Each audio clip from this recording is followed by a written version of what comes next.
Out ஸ்டேஷன்ல இருக்கோம் அப்படின்னா, ஸோ உங்களுக்கு முன்னாடி நாளே வந்து கிடைக்கிற மாரி வந்து பார்த்துக்கிறாங்க. ஸோ இஃப் இன் கேஸ் இந்த 1 நாள் வந்து சார்ஜ் பண்றாங்க.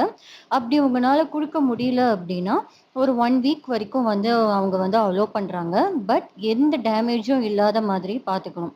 ஸோ அதுதான் வந்து ஒரு அட்வான்டேஜ். ஸோ இந்த கடையில பார்த்தீங்க அப்படின்னா, ஸோ இது வந்து ஒரு கஸ்டமரோட நீட்ஸ வந்து தெளிவா வந்து புரிஞ்சு வச்சிருக்காங்க.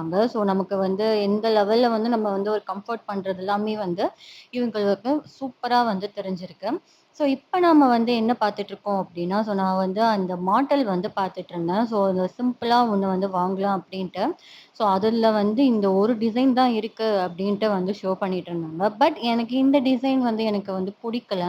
ஸோ எனக்கு என்ன அப்டின்னா, அந்த 3 லேயர்ஸ் வச்சு லாஸ்ட்ல வந்து அந்த குட்டி குட்டி ஜிம்காஸ்லாம் வச்சிருப்பாங்க இல்லையா? ஸோ அந்த லேயர் வந்து மாரி அப்படி இருக்கணும் அப்டின்ட்டு என்னோட எக்ஸ்பெக்டேஷன் இருந்துச்சு. பட் அதெல்லாமே வந்து கலெக்ஷன் போயிடுச்சு அப்டி